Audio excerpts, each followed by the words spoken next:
अस्सलामुअलैकुम या अली मदद। दोस्तों ससुई ऐं पुनूह जी अमर मोहब्बत जो दास्तान खणी तव्हांजी ख़िदमत में हाज़िर थिया आहियूं। दोस्तों कहाणी ॿुधिजो आख़िर ताईं। जेकॾहिं कहाणी पसंदि अचे त वीडियो खे लाइक कजो ऐं पंहिंजनि दोस्तनि सां बि शेयर कजो। जेकॾहिं चैनल ते नवां आहियो त चैनल खे सब्सक्राइब करणु न विसारना।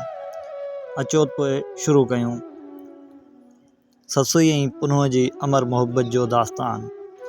सिंध जी धरती मोहब्बत, वफ़ा ऐं क़ुर्बानी जे केतिरनि ई लाज़वाल दास्ताननि सां मालामाल आहे, पर ससुई पुनूह जी कहाणी उन्हनि सभिनी में हिकु ख़ासि मक़ाम रखे थी।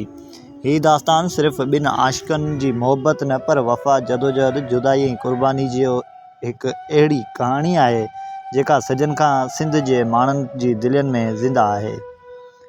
चयो वञे थो त भंबोर जे वेझो हिकु नंढड़े शहर में हिकु सुहिणी छोकिरी पैदा थी। संदसि नालो ससुई रखियो वियो। संदसि हुस्न एतिरो त मशहूरु थियो जो माण्हुनि खेसि ॾिसण लाइ परे परे खां ईंदा हुआ। पर ससुई जी क़िस्मत में हिकु अजीब राज़ लिखियलु हो। संदसि माउ पीउ खेसि हिकु संदूक में रखी दरिया जे हवाले करे छॾियो। संदूक वहंदे वहंदे हिकु धोबी वटि पहुती। धोबीअ जॾहिं संदूक खोलियो त अंदरि हिकु ख़ूबसूरत ॿारु ॾिठईं। उन ॿार खे अलाह जी नेमत सम्झी पंहिंजी धीअ करे पालियो। वक़्तु गुज़रंदो वियो ऐं ससुई जवान थी वई। संदसि हुस्न ऐं सादगी जूं ॻाल्हियूं परे परे ताईं मशहूरु थी वियूं। ॿी तरफ़ केछ मकरान में हिकु शहज़ादो रहंदो हो जंहिंजो नालो पुनूह हो। पुनूह बहादुर, ख़ूबसूरत ऐं नरम दिल इंसान हो। हिकु ॾींहुं पुनूह जे भाइरनि खे ससुई जे हुस्न बाबति ख़बर पई। पुनूह बि जॾहिं ससुई बाबति ॿुधो त संदसि दिलि में हुनखे ॾिसण जी ख़्वाहिश पैदा थी। पुनूह भंबोरना सफ़र कयो। जॾहिं पुनूह पहिरियों भेरो ससुई खे ॾिठो त ॿई हिक ॿिए जी मोहब्बत में गिरफ़्तार थी विया। ससुई ऐं पुनूह जी मुलाक़ात आहिस्ते आहिस्ते मोहब्बत में तब्दील थी वई। पुनूह ससुई खे चयो, ससुई, मूंखे तुंहिंजे हुस्न खां वधीक तुंहिंजी दिलि जी पाकीज़गी पसंदि आहे। ससुई जवाबु ॾिनो, पुनूह, मोहब्बत सिर्फ़ु लफ़्ज़नि जो नालो नाहे, मोहब्बत वफ़ा ऐं क़ुर्बानी जो नालो आहे। ॿिन्ही हिक ॿिए सां सची मोहब्बत जो वाइदो कयो। ससुई जे पालींदड़ पीउ खे शुरू में पुनूह जे ख़ानदान बाबति ख़दशा हुआ, पर पुनूह ससुई सां शादी करण लाइ तयारु हो। आख़िरकार ॿिन्हीअ जी शादी थी वई। ससुई जी ज़िंदगी ख़ुशियुनि सां भरिजी वई, पर इहा ख़ुशी घणे अरसे ताईं क़ाइमु न रही। पुनूह जा ॿाहिरि पंहिंजे भाउ जी शादी हिकु धोबी जी धीअ सां थियण खे पसंदि न कंदा हुआ।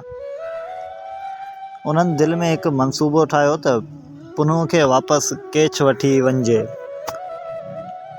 हिकु राति पुनूह जा भाइर खेसि नशे आवर शइ खाराए बेहोश करे छॾियनि।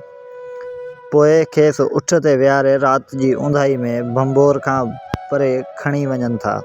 सुबुह जो जॾहिं ससुई जाॻे थी त पुनूह खे पंहिंजे भरिसां न ॾिसी हू परेशान थी वेंदी आहे।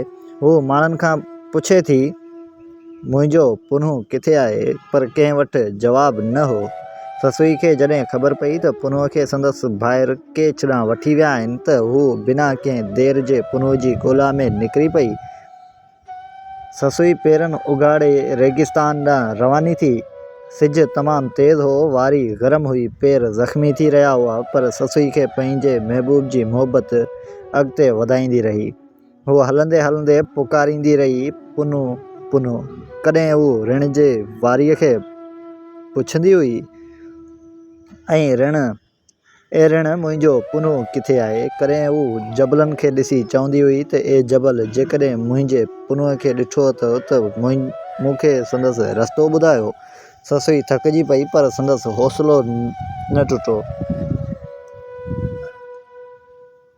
रस्ते में हिकु रिढूं चाढ़ींदड़ माण्हू ससुई खे ॾिठो। उन खेसि ॾाढी परेशानी में ॾिठो ऐं चयो, तूं हिन वीरान रिण में अकेली किथे वञी रही आहीं? ससुई जवाबु ॾिनो, मां पंहिंजे पुनूह जी ॻोल्हा में आहियां। ज़रूरत नाहे, मूंखे सिर्फ़ु पंहिंजो पुनूह खपे। चयो वञे थो त उन शख़्स जी नीयत ख़राब थी वई। ससुई खे ख़ौफ़ महसूस थियो ऐं हुन अलाह खे पुकारियो।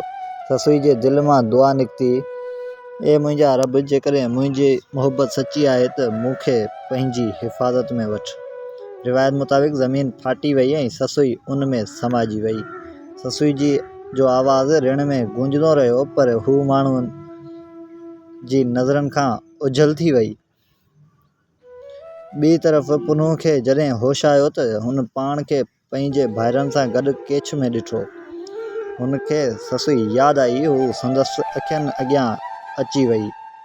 पुनू पंहिंजनि भाइरनि खे चयो, तव्हां मूंखां मुंहिंजी ज़िंदगी खसे वरिती, ससुई खां सवाइ मां ज़िंदा नथो रही सघां।